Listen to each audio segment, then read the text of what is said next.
Bərbad yollar və köhnə avtobuslar. Hər şey qaydasına düşdü. Bu da nəticə. Bir ildən sonra əvvəlki vəziyyətdə qalacaq. Yol olduğu kimi bərbad vəziyyətdə qalmaqdadır.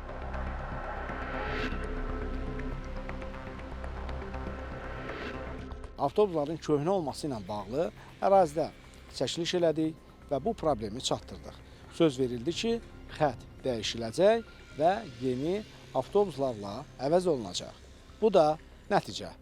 Çəkilişdən sonra hər şey qaydasına düşdü. Marşrutumuz düzəlib. Bir qalıb yol məsələmdir. Onu da xahiş edirəm aidiyyatı qurumlardan imkan olsa kömək eləsinlər. Əvvəl yəni lap köhnələrdən idi. 592 var. İndi o tipli avtobuslardan idi. İndi yeniləndi. Yəni indi kondisioner, rahat şərait var hər cürə. Dəyişikliklərinə görə yaxşıdır, xoşdur, qəbul edirik. Amma bir iş var ki, müəllim olaraq sizə deyim, o birisi məktəbin yanına qədər çıxırdı. Bu marşrut yuxarı qalxmır. Maşın uzundur indi.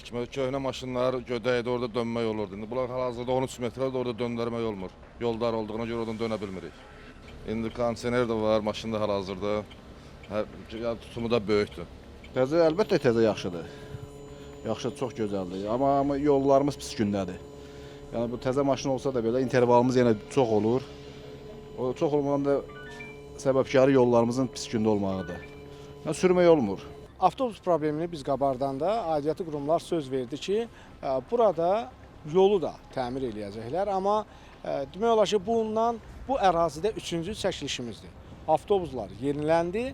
Təəssüflər olsun ki, yol olduğu kimi bərbad vəziyyətdə qalmaqdadır. Çox sağ olun, avtobus xəttlərimizdə problem var idi. Bu avtobus xətti düzəlib. Bir dənə qalan problemimiz bizim asfalt örtüyümüzdə problem var. Yollarımız gördüyünüz kimi bərbad vəziyyətdədir. Bu avtobuslar bir ildən sonra əvvəlki vəziyyətdə qalacaq. İndi baxırsınız üstü başı toz basıbdır. Məsələ ilə bağlı Masazır Bələdiyyəsindən ardıcıl 2 il ərzində verilən cavabı yenə də təkrar olaraq aldıq. Stat, son 4 il ərzində Masazır kəndində əsasən vətənimizin bütövlüyü uğrunda şəhidlik zirvəsinə uzalan qəhrəmanlarımızın adlarını daşıyan, onların ailə üzvlərinin yaşadığı, o cümlədən kəndin əsas küçələrində abadlıq işləri aparılaraq asfaltlanıb. Məmməd Səid Ordubadi küçəsinin də asfaltlanması gələn ilin tədbirlər planına daxil edilib. Yerli özünün idarəetmə orqanlarının büdcələri sakinlər tərəfindən verilən vergilər əsasında formalaşdığından yeni salınan küçələrin asfaltlanmasında müəyyən yubanmalar müşahidə edilməkdədir. Buna baxmayaraq kəndin sözgedən küçəsi də əsaslı şəkildə abadlaşdırılması qurumun gələn il üçün tədbirlər planına daxil edilib və il ərzində bu işlərin həyata keçirilməsi nəzərdə tutulub. Statın sonu.